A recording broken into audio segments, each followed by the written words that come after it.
Hey everybody, it is I, Lady Guy Ladriel. I just got done watching episode 3 of The Rings of Power. Yes, this episode we're going to find out what happens when two Karens collide. Yeah, what happens when you put a black elf into slavery? And what happens when the dirty Harfoots migrate? What kind of dirty, filthy things are going on there? Yeah. Spoiler warning, it all blows.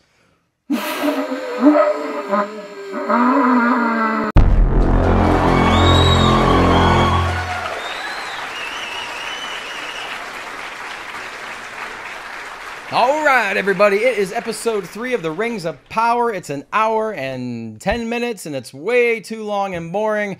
Woo! Let's talk about it. Before I do, I'd like to apologize. I see my roots are showing. I'll have to clear that up for next time. All right, episode 3 starts off with Grey Worm, or Don Lemonloss, Arondir, our black elf, and he is captured by these orcs. And we see that he is going to be put in chains with all these, like, slaves.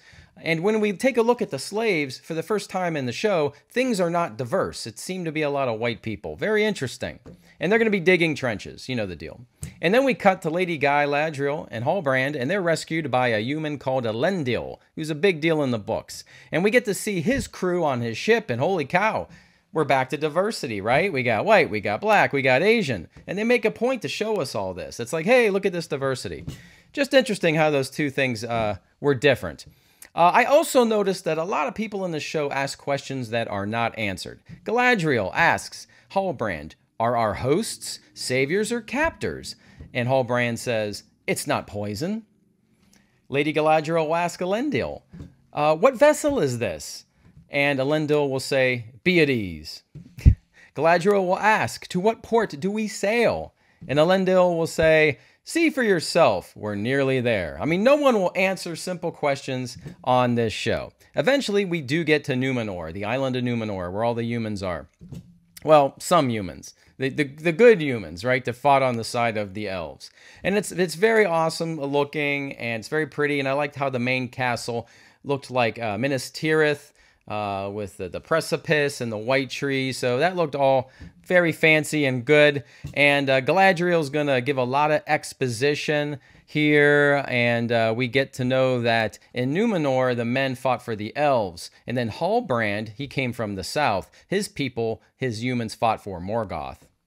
Next, we meet the insufferable Queen Regent, Miriel, who meets the insufferable Lady Guy Ladriel. What happens when two Karens collide? It's not entertaining. That's what happens. Tensions between the Numerians, the men of Numenor and the elves are high. The Queen Regent wants Lady Galadriel to leave, and Lady Galadriel wants to leave, but Miriel makes Galadriel stay 3 days. Women, I don't know. We meet Elendil's son, Isildur, and he's in the Navy. And he's on the ship doing, like, pirate ship stuff. I think Pirates of the Caribbean looked a lot better. I thought some of the CG here didn't look very convincing. And we learn that they have a saying in this Navy, the sea is always right. What does that mean? It means absolutely nothing. It's just stupid, bad writing. And then I have in my notes that someone blows a horn. All right, then we go to a beach and we meet Isildur's annoying friends, but hot sister. Yeah, Arian? Yeah, she's hot. And then we cut back to Karen Miriel questioning Elendil about his loyalty, but at the same time, giving him a brand new shiny sword. And I think that's probably Narsil, you know, the sword that cut the ring off the fingers of Sauron in the prologue of the good Lord of the Rings movie. And then we cut back to Don Lemonloss and his friends in chains, and they're digging ditches. This series loves to do this, like cut to this group, cut to this group, cut back to this group, oh, cut back to this group, oh, cut to this group.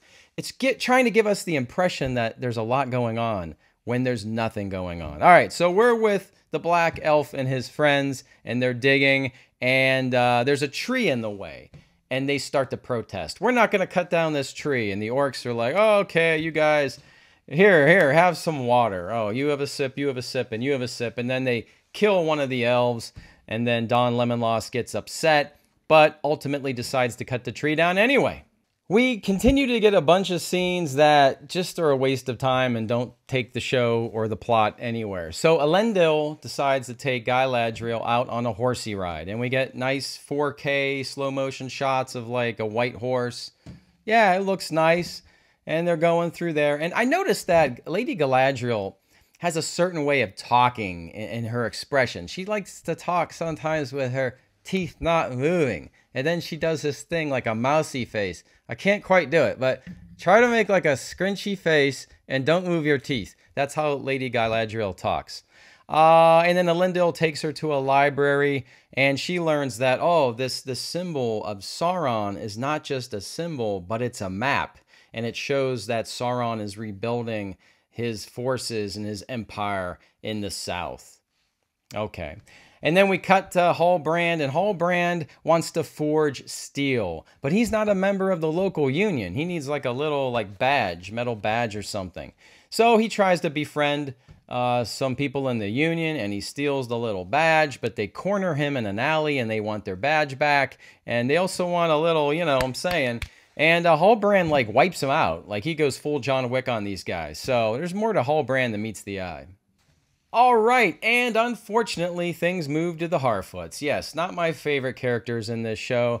And they're like marching through the mud hole or wherever they're at, and they're saying, nobody walks off the trail and nobody walks alone. Nobody walks off the trail and nobody walks alone. And they're like, I don't know. The writers are trying to imitate Tolkien with all his like musical things and poems in his books.